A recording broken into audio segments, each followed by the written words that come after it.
Nama Laode Litau yang juga dikenal dengan sebutan Litau atau Lalita kini tengah menjadi sorotan tajam publik. Anggota DPRD Wakatobi dari Partai Hanura itu mendadak ramai diperbincangkan setelah masa lalunya terungkap.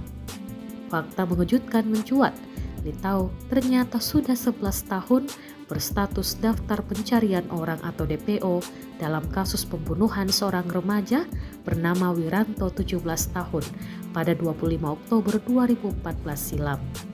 Sejak insiden berdarah itu, ia menghilang dan masuk dalam DPO Polres Wakatobi.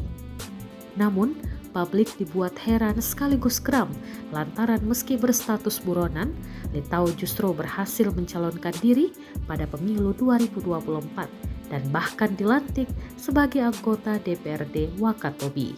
Yang lebih menjengangkan, ia disebut mampu mengurus berbagai dokumen resmi seperti surat keterangan catatan kepolisian atau SKCK hingga persyaratan di KPU setempat tanpa kendala berarti.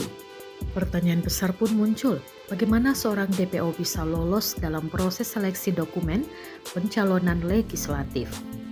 Kedok Litau mulai terbongkar setelah keluarga korban menuntut kejelasan kasus pembunuhan Wiranto yang tak kunjung tuntas.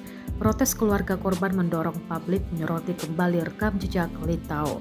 Kasus ini pun memicu gelombang kritik dari masyarakat dan netizen yang menilai ada kejanggalan besar dalam proses hukum maupun sistem seleksi pejabat publik.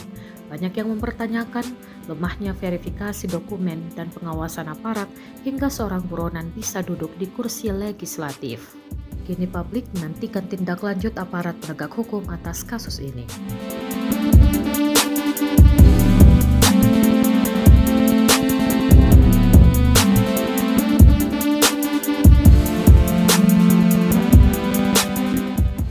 Download Tribun X sekarang, menghadirkan lokal menjadi Indonesia.